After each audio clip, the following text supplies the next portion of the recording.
triple figures. Yeah, very special to me to get that first one out of the way. Yeah, pretty new to the international ODI scene, so yeah, it was nice to score some runs out there today. It was nice for half the game, and then yeah, obviously just a couple of incredible innings. Where credit's due, Bubba played an outstanding innings, and so did Imam again. So yeah, he's come off 200s. But yeah, felt great.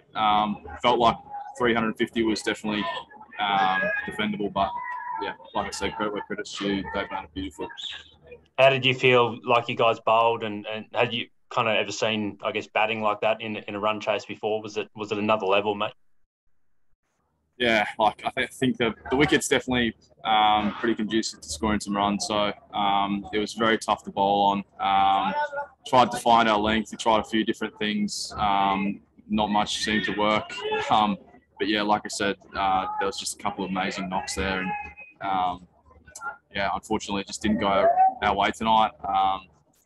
Yeah, like I think it's a similar wicket to the other night, to be fair, and we end up defending 200 or 250 odd. So yeah, I mean, yeah, disappointing, but it's what it is. We'll come again tomorrow, 2 days time. Farid Khan. Hi.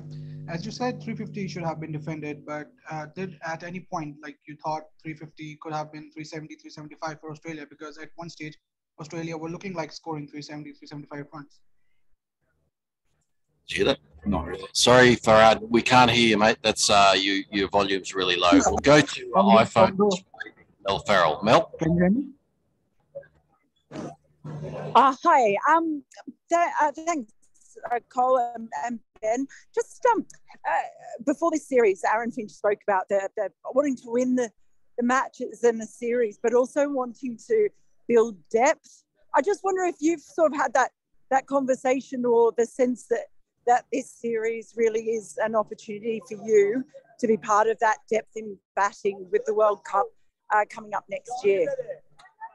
Yeah, I'm obviously not probably in the best team in Australia at the moment, and probably wasn't starting off. But fortunately for me, got my opportunities through COVID and the unfortunate Mitch Marsh injury as well. So yeah, probably wasn't even in that I suppose team that was going to start with. But like yeah, as that was, it was building depth, and it probably wasn't our best team, but. We thought we were, yeah, obviously we're going to come to compete, and we won the first game. So, yeah, like I said before, didn't go away tonight, but we come again in a couple of days' time. But yeah, it definitely feels that way. I suppose, yeah, it's not probably our best team, but yeah, there's a few guys resting after a pretty long summer and a pretty long test series. Mel. Yeah, Ben, I just wondered how bittersweet it was to get that opportunity and play so well, and then and come out of it not having a win. Very bittersweet, Mel. It's yeah, like I said, I thought that it was enough. I thought we did enough with the bat, but yeah, not to be. Very bittersweet. But yeah, really pleased with the way we batted. I think that like we started really well. Heady batted beautifully again tonight, got us off to a flyer. I probably didn't get off to the start that I would have liked, but it ended up catching up towards the back end of the power play and then through the middle as well. So Marnus batted beautifully, came out straight away swinging, and played really well. And Stoinis as well showed why he's one of the best finishers in the world. And Sean Abbott finished the innings beautifully as well. But yeah, very bittersweet to not get the win. I think we batted beautifully. And where do you think you are? Malik. Oh, sorry. Hello, Ben. How you doing? Congratulations on your ton. Where do you think you could? What mindset do you think you guys can take going into the final game? What do you think you might need to change just from today? Just to bowl better. I think we need to be able to defend that, and I don't know. Maybe we look at bowling, batting second potentially. It did seem the dew does play a little bit of a factor here. Saw a couple of our bowlers just slip a little bit. I actually slipped in the outfield, like missed a couple of runs. So I don't know. We might look to change there, but like I've said before, I think that the 350 was a good score. They just batted beautifully, and that's that. I suppose you got to give credit to where credit's due. But Bubba and Imam batted beautifully tonight. So, cheers, fella. Right. Hey Ben, just about your white ball career so far. I mean, it's been you've been used at different positions. You've really not rarely got a settled spot in the side in terms of even batting position. So, just 2 back-to-back innings at number 3. Is this you just coming into your own at this level because you've been getting, or because you've got like 2 runs at number 3, and is that what you want going ahead?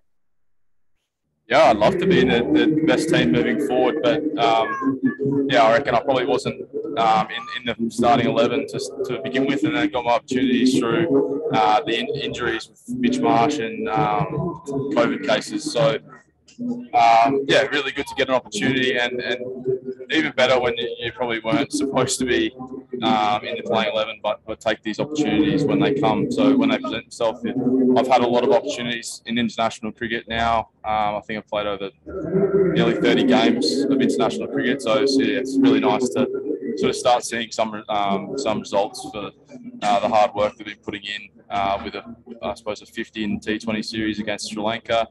Started bold in that series, finished poorly, and then just to start well in this ODI series has been very pleasing for me.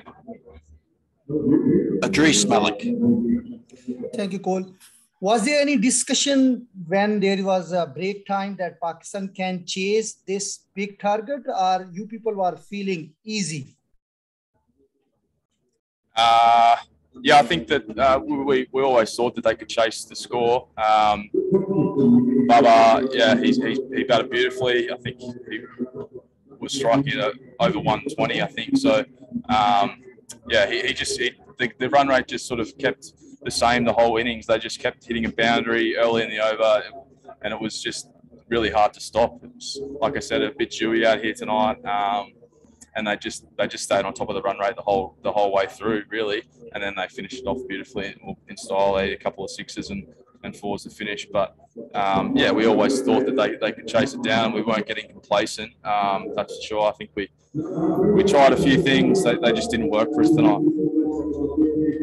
Hamad. Yes, Ben, I just wanted to talk to you about your own inning, filling in for Steve Smith. And what do you think about the inexperienced bowling attack? Was the cause of Pakistan chasing down the target? Sorry, mate. Can you repeat that? You'll have to speak up a little, Lee. You have played very well, and filling in for Steve Smith. You have delivered in alien conditions. For the first time, you're touring Pakistan. But what do you think about your total you have set for Pakistan?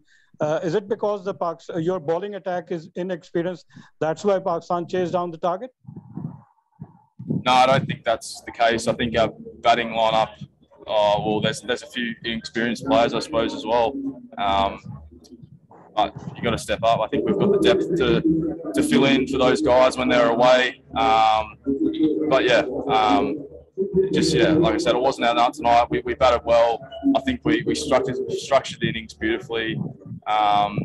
But with the ball, we just didn't quite execute, which was probably the opposite the other night. I think we were probably around par at 280, I think we were, and bowled beautifully with the same bowling, with this exact same team. So, I think it just didn't go away tonight, but it's worked in the past. So if we can just take some learnings out of tonight and probably bowl a little bit better and similar to what we did in game 1, I think we should be okay for game 3. But yeah, we'll wait and see.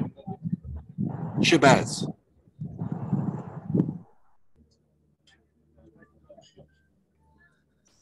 Hi, Ben. Ben, it is the stadium is look like your family homeground. Your father, 1987, took 5 wickets here, and you have played 2 innings, scored 150 and 100. What is your feeling playing here? Yeah, I did hear that at innings break, and it did feel a lot better hearing that at the innings break, and then now it's like a little bit bittersweet. Would have been really nice to finish off with a win tonight, but yeah, obviously it's great to do what, yeah, to get 100 and one of those milestones that my father did in the past. Thanks, guys. That looks as though that's all the questions for Ben tonight. So thanks everyone for your time this evening, and hopefully that background noise wasn't too bad for you. So we'll catch up with all of you guys again at the next match. Thank you. Thanks, guys. Thanks, Ben. Thanks, Cole. Cheers, Ben.